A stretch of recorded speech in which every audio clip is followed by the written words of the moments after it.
Hello, কেমন আছো আমার দুষ্টু মিষ্টু বন্ধুরা? আমি কিন্তু ভীষণই ভালো আছি। এই দেখো বেরিয়ে পড়েছি বিয়ে বাড়ি যাওয়ার উদ্দেশ্যে।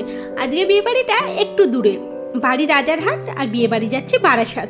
এখানে দেখো আমি সুন্দর করে সেজেছি আর এখানে মেয়েকেও সুন্দর করে সাজিয়ে নিয়েছি। চলো সবাই মিলে পৌঁছে যাই বিয়ে বাড়িতে। এই দেখো বলতে বলতে চলে এসেছি বিয়ে বাড়িতে। বিয়ে বাড়ির গেটটা খুব সুন্দর সাজিয়েছে আর এটা সামনে দাঁড়িয়ে ছিল আমার শাশুড়ি মা। আর এই প্রজাপতিগুলো লাইটের আমার ভীষণ ভালো লাগলো। সামনেই দাঁড়িয়ে আছে একটা জোকার, যেটা দেখে আমার মেয়ে ভীষণই ভয় পাচ্ছে আর যে লুকিয়ে পড়ছে ওর দাদুর কাছে। এই দেখো, চলো এবার বউ দেখে আসি কেমন হয়েছে। এই দেখো আমার শাশুড়ি মা গিফট দিয়ে দিল আর এখানে আমরা দুই যা মিলে একটু টং করছিলাম।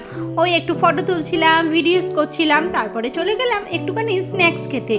বিয়ে বাড়ির পকোড়া খাওয়ার একটা আলাদাই মজা আছে বলো বন্ধুরা। আর এটা ছিল পানের কাউন্টার, যেটা খুব সুন্দরভাবে সাজিয়েছে। চলো এবার খেতে বসি। এই দেখো গরম গরম চিকেন ফ্রাই, সস, তার সঙ্গে ছিল নান, চানা মশলা। আর এইদিকে আমার মেয়ে নিয়ে নানটাকে নিয়ে না খাবার ব্যবস্থা করছে, কিন্তু আমি জোর করে খাইয়েই দিয়েছিলাম। তারপরে গরম গরম ভাত, ডাল, আলু চিপস, ও বাবা একেবারে অমৃত। তারপরে দিয়ে দিয়েছিল মাছের কালিয়া, তার সঙ্গে ছিল স্যালাড, লেবু। আর তারপরে পড়ে গেছিলো মাটনটা না খুবই নরম ছিল। তারপরে চাটনি পাঁপড়, তারপরে পড়ে গেছিলো মিষ্টির মধ্যে চমচম, যেটা আমার ভীষণ প্রিয়। আর এখানে আমার মেয়ে খাচ্ছে আইসক্রিম। তো টাটা বন্ধুরা, কমেন্টে জানিও কিন্তু কেমন লাগলো আজকের বিয়ে।